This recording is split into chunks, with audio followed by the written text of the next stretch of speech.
बिस्मिल्लाहिर्रहमानिर्रहीम। अस्सलाम वालेकुम व्यूअर्स, उम्मीद करती हूँ आप सब खैरियत से होंगे। आपको अपने चैनल मिस हिना में वेलकम करती हूँ। तो क्लास हम लोगों का class 10 maths syntax book board chapter number 18 variation continue है, जिसकी आज हम स्टार्ट करने जा रहे हैं एक्सरसाइज 18.5। इससे पहले मैं 18.4 तक कंप्लीट करवा चुकी हूँ, तो जिन लोगों ने नहीं कंप्लीट की है वो मेरी प्लेलिस्ट से देखकर वहाँ को भी कंप्लीट कर सकते हैं। वहाँ पर पूरी अरेंजमेंट पूरी तरतीब के साथ हर एक्सरसाइज मौजूद है। ठीक है, तो क्लास अभी हम स्टार्ट कर रहे हैं एक्सरसाइज 18.5।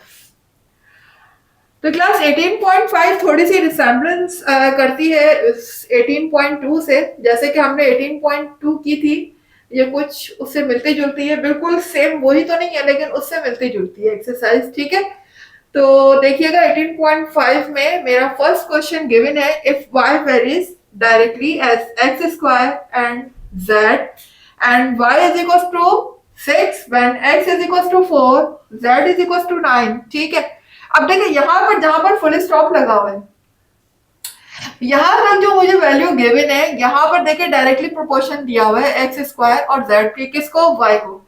अब यहाँ तक जो है मुझे जो वैल्यू दी हुई है, इसका मतलब है कि मुझे यहाँ पर क्या फाइंड करना है, मुझे यहाँ पर कांस्टेंट फाइंड करना है, यानी कि मुझे k की वैल्यू फाइंड करनी है। तो जहां तक मेरा फुल स्टॉप लगा हुआ है, ये मुझे रिप्रेजेंट कर रहा है कि मुझे यहाँ तक जो है अपनी k की वैल्यू को फाइंड करना है। ये यहाँ तक जो दिया हुआ है वो k के लिए दिया हुआ है।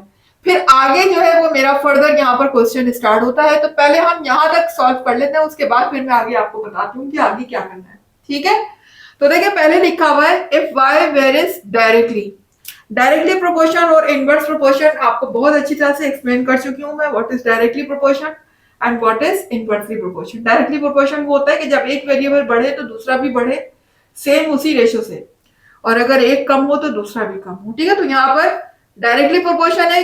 क्या डायरेक्टली प्रोपोर्शन है? ये डायरेक्टली प्रोपोर्शन का साइन है मेरा। किसके डायरेक्टली प्रोपोर्शन है? एक्स स्क्वायर के। और दूसरा क्या लिखा हुआ है? z। यानी कि यहाँ पर दो इक्वेशन बनेंगी। पहला तो डायरेक्टली प्रोपोर्शन हो गया एक्स स्क्वायर के, और फिर डायरेक्टली प्रोपोर्शन किसके हो गया? z के। ठीक है, एक y दो वेरिएबल के डायरेक्टली प्रोपोर्शन है, पहला एक्स स्क्वायर और फिर z। तो इनको हम अलग अलग नाम दे देते हैं। फर्ज करें ये a है और ये b है। अब चूंकि y दोनों से ही डायरेक्टली प्रोपोर्शन है, तो मैं इन दोनों को क्या कर लेती हूँ, कंबाइन कर लेती हूँ। और मुझे यहाँ पर सबसे पहला काम क्या करना है, मुझे इसको इक्वेशन बनाना है। अभी ये इक्वेशन नहीं है। क्यों नहीं है इक्वेशन? क्योंकि यहाँ पर इक्वल टू का साइन नहीं है। इक्वेशन वो होती है जब इक्वल टू का साइन आ जाए। ठीक है, और इक्वल टू का साइन लगाने के लिए मुझे क्या करना पड़ता है, कोई कांस्टेंट का यूज करना पड़ता है, और वो कांस्टेंट क्या होगा, यहाँ पर k होगा। तो अभी मैं फिलहाल, क्योंकि ये दो अलग अलग मेरे पास फॉर्म आ चुकी है डायरेक्टली प्रोपोर्शन की, तो मैं इनको कंबाइन कर लेती हूँ। a और b के नाम से मैंने इनको नाम दिया है, तो मैं लिख लेती हूँ कंबाइन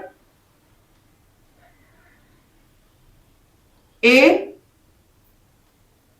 एंड b।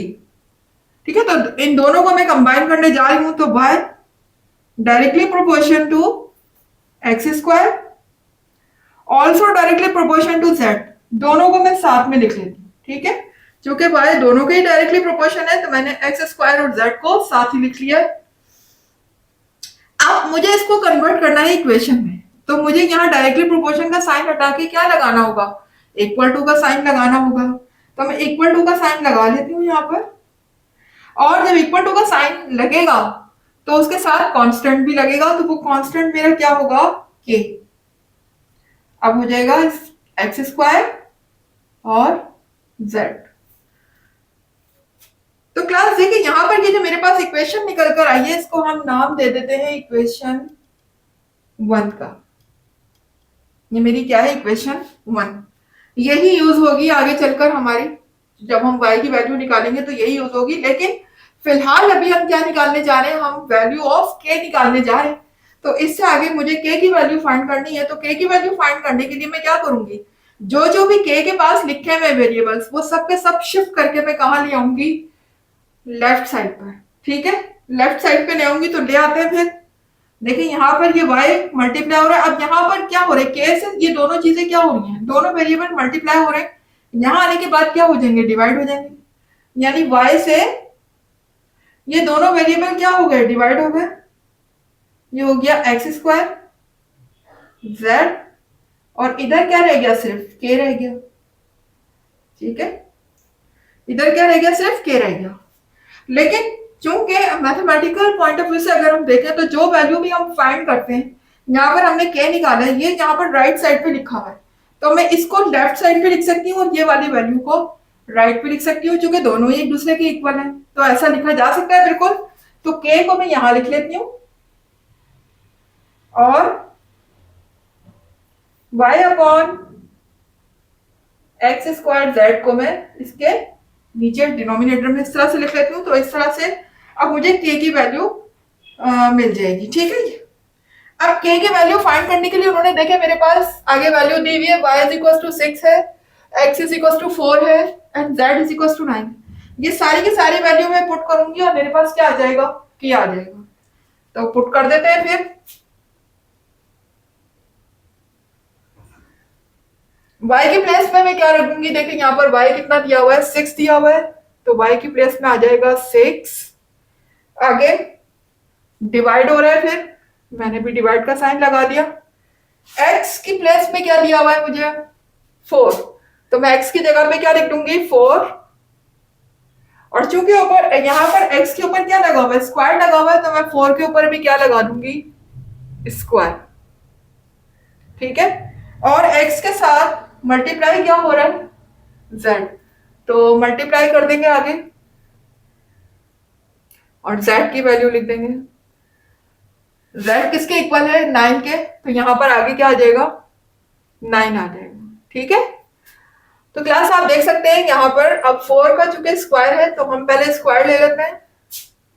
यहाँ देखें न्यूमिनेटर में मेरा 6 लिखा हुआ है, नीचे अगर मैं 4 का स्क्वायर लेती हूँ यानी 4 को 4 से मल्टीप्लाई करती हूँ, कितनी टाइम मल्टीप्लाई करना है 4 को, 2 टाइम, तो 4 4 से यहाँ पर हो जाएगा 16 मल्टीप्लाई बाय 9। तो अब मुझे यहाँ पर अगर कुछ कैंसिल हो रहा है तो हम कैंसिल कर देते हैं। तो 2 के टेबल से भी कर सकते हैं, हम 3 के टेबल से भी कर सकते हैं। अगर हम 3 के टेबल से करेंगे तो 3 2 जा 6 हो जाएगा और 3 3 जा 9 हो जाएगा। इसी तरह यहाँ मैं 2 का टेबल भी यूज कर सकती हूँ, क्योंकि 2 के टेबल से 16 भी आ जाता है, तो 2 1 जा 2 और 2 8 जा 16। तो यहाँ पर देखिएगा ऊपर जो मेरे पास न्यूमिनेटर है वो क्या है, वो तो कुछ भी नहीं बचा, 1 बचा है, जबकि डिनोमिनेटर में मेरे पास क्या बचा है, 8 3 जा 24। ये मेरे पास k की वैल्यू आ चुकी है यहाँ पर 1/24। अब ये तो आ गई है मेरे पास k की वैल्यू। ठीक है, यहां तक जो मुझे इक्वेशन गिवन थी, जो मेरा क्वेश्चन गिवन था वो k के लिए था और k हम निकाल चुके हैं। ठीक है, अब हम आगे मूव करते हैं। तो देखिएगा आगे क्या लिखा हुआ है, write y as a function of x and z, यानी y को जो हमें लिखना है वो इस तरह से लिखना है कि उसमें x और z दोनों उसके फंक्शन की सूरत में नजर आए, यानी कि हमारा आंसर जो है वो x और z की सूरत में आना चाहिए, y की वैल्यू की सूरत में नहीं आना चाहिए। एक तो होता है y की वैल्यू में पुट कर दूं और y की वैल्यू आ जाए किसी नंबर की सूरत में, वो नहीं। हमारा जो y का आंसर आए वो x और z की सूरत में आए, तो वो ऑलरेडी हम निकाल चुके हैं। यहाँ पर ये देखें, ये जो y हमने निकाला था तो x और z की सूरत में ही आ रहा था, लेकिन उन्होंने सिर्फ x और z की सूरत में मांगा है, उसके साथ k नहीं होना चाहिए। तो हम k की जगह k की वैल्यू पुट कर सकते हैं ना। तो मैं यहां पर ये पुट कर सकती हूँ कि y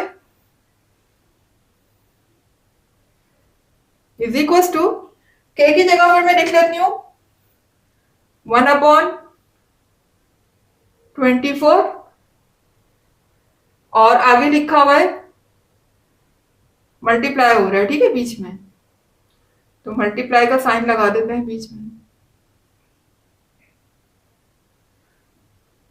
आगे क्या लिखा हुआ है मेरा, एक्स स्क्वायर और जेड। ठीक है, अब देखिए ये 1 जब न्यूमिनेटर से मल्टीप्लाई होगा तो 1 तो किसी वैल्यू पे कोई इफेक्ट नहीं डालता, सेम यही वैल्यू आ जाएगी। तो यहां पर y हो जाएगा मेरे पास इक्वल एक्स स्क्वायर जेड के, और डिनोमिनेटर में मेरी वैल्यू लिखी हुई है 24। ठीक है। अब देखिए यहां तक तो मेरी y की वैल्यू ये वाली आ चुकी है, जो उन्होंने कहा था कि write y as a function of xz, वो हमने लिख दिया कि y as a function of xz, और हमने k को भी हटा दिया यहाँ से, k की वैल्यू रखकर। तो पहला आंसर तो मेरा यहाँ पर आ चुका है।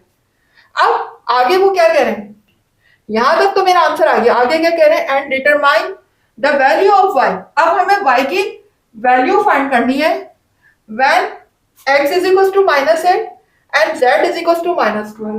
ठीक है, किस वक्त, जब x की वैल्यू हम रखेंगे, अब यहाँ पुट करनी है, यहाँ वैल्यू को x और z की वैल्यू को पुट नहीं करना था, x और z की फॉर्म में आंसर दिखाना था। ठीक है, यहाँ फंक्शन की बात, अब यहाँ पर वैल्यू को बकायदा पुट करना है और फिर y की वैल्यू लेकर आनी है, तो हम पुट कर देते हैं।